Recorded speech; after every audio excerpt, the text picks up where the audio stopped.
مسجد نبوی صلی اللہ علیہ وآلہ وسلم سے اٹھنے والا انقلاب نے دنیا کو تبدیل کر کے رکھ دیا۔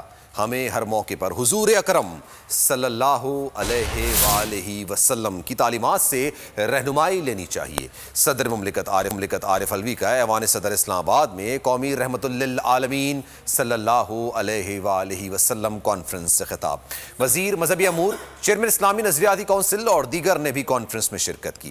مختلف طبقہ ہائے فکر کے علماء کرام نے بھی خطاب کیا۔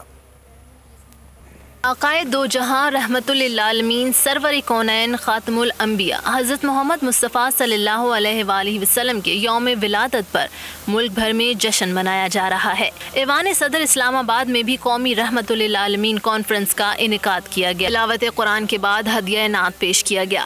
صدر مملکت ڈاکٹر عارف علوی نے کانفرنس سے خطاب کرتے ہوئے کہا کہ حضور اکرم صلی اللہ علیہ وآلہ وسلم سے محبت ہر مسلمان کے ایمان کا حصہ ہے۔ آپ صلی اللہ علیہ وآلہ وسلم کی اطاعت و فرما برداری دونوں جہانوں میں کامیابی کی کنجی ہے۔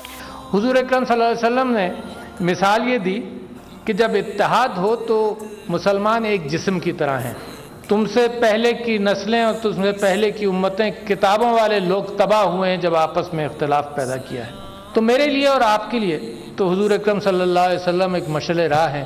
قومی رحمت للعالمین کانفرنس میں مختلف طبقہ ہائے فکر کے علماء کرام نے بھی خطاب کیا۔ وزیر مذہبی امور، چیئرمین اسلامی نظریاتی کونسل اور دیگر نے بھی کانفرنس میں شرکت کی۔ سبسکرائب کریں اور بیل دبائیں تاکہ کوئی خبر رہ نہ جائے۔